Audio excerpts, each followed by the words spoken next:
years old, and this is my testimony.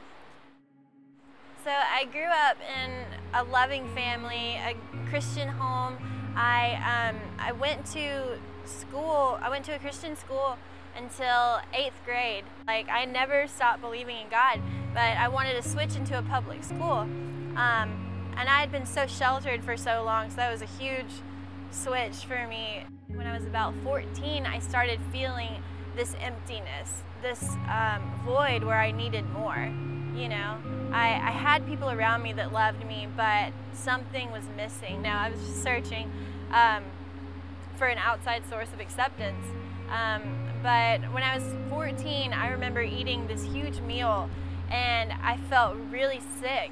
I remember leaning over the toilet and like not being able to throw up. I stuck my finger down my throat and purged.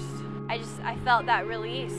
I felt a little bit almost of a high. I felt like I was in control of my body, and this kind of distorted look at it just developed into a severe eating disorder for the next 9 years of my life.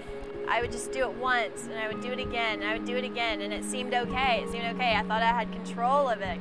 I would have scratches in the back of my throat from my nails. I had this feeling of burning in my throat from the acid in my stomach, but I couldn't stop. I would throw up 5 times a day. I couldn't focus on anything but food. I would put myself in isolation. I couldn't tell anyone. Like, I couldn't tell anyone because of the guilt and the shame. I was so scared. I was so afraid for anyone to know. I thought I had control, but it turned around where it completely controlled me. Anytime I felt any kind of stress, any kind of anxiety, anytime anything would not go my way, that was my release. It was no longer about food anymore. It was full-blown addiction. You know, like if I wouldn't go a week without doing it at some points, I would go into withdrawals and I would shake and I would get super anxious and super nervous. My junior, senior year, I started like going out and partying. I was just drinking excessively. It, you know, became the only fun that I knew anymore. And that just became normal on weekends, but at the same time I was still struggling with this eating disorder, so it was just back and forth, and I was torturing myself. I felt this hopelessness, this just dark hole that I could never get out of. I couldn't see light. I did not know who I was anymore. I was lost. After high school, I went to college, and I was still in my party phase, just drinking a lot, just going out. After a long night of drinking, partying, I got in my car and was driving at 4 a.m. and it was raining, storming outside. My car hydroplaned and I went off the side of the road, hit a ditch, hit the hill, hit a metal mailbox, and flipped a few times in my little Celica. I was taken to the hospital. I broke my neck. I tore my scalp off. I was so close to death, and God just pulled me out of this. I was on a path of destruction. The night of my accident, the devotional verse was Jeremiah 29:11. For I know the plans I have for you, plans to prosper you and not to harm you, plans to give you hope and a future. And God wanted more for me. So I came out of that with a new outlook on life. The time that I was just in a neck brace, I really couldn't do much. So I was spending a lot of time with the Lord. I really was getting back into my faith, and you know, during that time of partying and just I was lost, you know, and I felt found, like God cares. So a few months after that, I got my neck brace off, and I started having some pain in my pinky. I went to the doctor, and at 19 years old, I was diagnosed with arthritis. Being 19 and hearing that we have to treat this aggressively or you could be crippled, it was really hard. I was in and out of different doctors' offices. I we couldn't find the right medications. I was just trying stuff out. I was having seizures from different kind of medications. We tried a nutritionist, and I was put on like 70 pills a day. The good thing about the supplements was they put me on a specific diet too, and so the bulimia stopped. I was done with it, and I felt free. I had so much hope during that time because I was like, you know, things are gonna get better. I'm not gonna have those nasty chemicals in my body. You know, my body is gonna heal through this. On these supplements, on these 70 pills, like, it really took a turn for the worse. Everything just became so hard to do. The simplest things I couldn't do. I could not walk. I could barely write. I could barely roll over in bed. I saw the need for God. I saw the absolute need where I could not have gotten through that pain. I could not have gotten through that suffering without the Lord, like, just being there with me. I trusted Him that this wasn't forever. This is not going to be forever, and I believed that, and I held on to it. I didn't feel that void that I used to feel. I didn't feel that emptiness because I was so filled with the Lord. So at one point I learned about God's healing, and that He can heal diseases, and He can heal like pain and stuff. And so I was given all of these healing verses, and I would read them every single day, and that's where that hope came from. And I found more joy, I found more peace. When I would do this, I would put my faith and my trust in the Lord, even at the worst times. Finally, we ended up finding the right medications that agreed with my body, and my joints felt better. I could do some normal stuff again. So days with the new medications, they were split into good and bad days. I was still feeling, you know, a lot of the pain, and some days it was unbearable. I had fallen back, kind of feeling lonely again. I wasn't doing anything. Like, I didn't feel needed. I felt insignificant. I felt like I was wasting days. And so I kind of fell back into a place of darkness. So the bulimia came back from the stress, full-blown addiction again.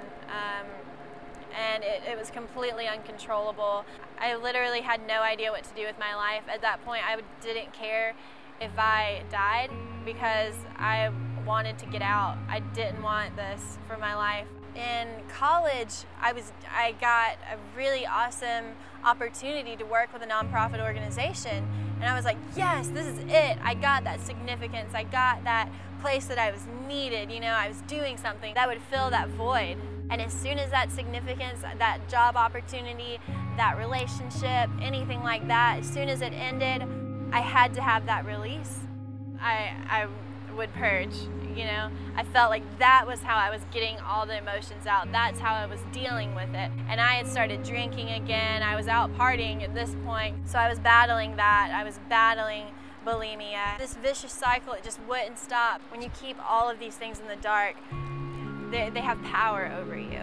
As soon as I would tell my mom or Abby, it was like light was shed on it. And all of a sudden, things seemed okay. My mom suggested, you know, like, maybe we should get help. I was like, no, I can do this. I can do this on my own. So in March 2012, I felt like I beat it. I went months without throwing up, and I felt good, you know. During that time, I graduated college in May, and then all of a sudden, I did it again.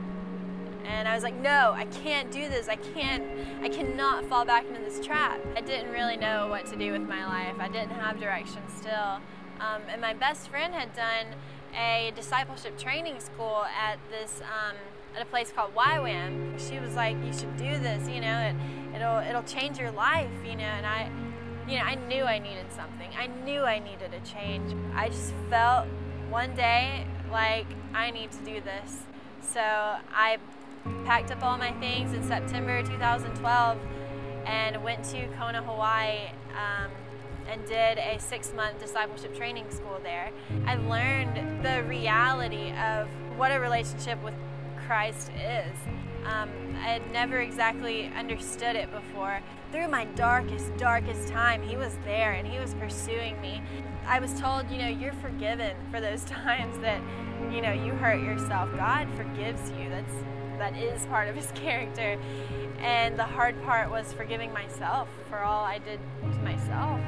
I was able to renew my mind. I was able to go from a place of hopelessness and just looking for acceptance in outside things, looking for my significance in temporary things. I learned that I'm already significant in Christ. I wanted the desires of my heart to change for what God had for me. I prayed that I would know what true love was, because it got distorted somewhere in those hard times. I spent 3 months in the school, and then I spent 3 months actually doing mission work in Australia and Indonesia, and this is the time that I gave to God, like, God, show me love. I want to know what your love is. My heart was softened and my mind was just quieted. I was missing it before. I was completely missing it because I was so focused on myself. I was so stuck inwardly that I missed all the beautiful things around me. God was just like, hey, here, look, this is what I have for you. I'm not giving up on you. His unconditional love made sense to me. It's a fact. It's not just a feeling. Those facts that I'm loved, I am worthy, I'm significant, I'm accepted in Christ, I'm secure. He opened my eyes and turned my focus outwardly, where I'm able to reach out and I'm able to just love other people like Christ did. Like, He calls us to be Jesus' hands and feet. The eating disorder completely stopped. I know I'm significant now. I'm not searching anymore. I came home and there was a church developing called Love Revolution Church, and I got on staff there working with women, helping to restore them, helping them to find God in the light. In the light, that's where God is able to shine His truth. His love is able to come in. I will give them a beautiful headdress instead of ashes. God makes beautiful things out of dust. He restores lives, and He restored my life, and He set me free from an eating disorder. I've never stopped praying for my healing. And my joints have just gotten so much better.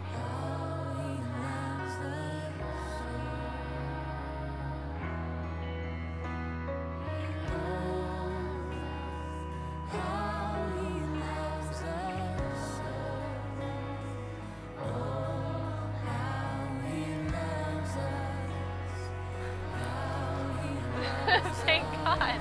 I'm healing. Like, God promised me healing. He promised that this is not forever. He really does work for the good, all things for the good of those who love Him.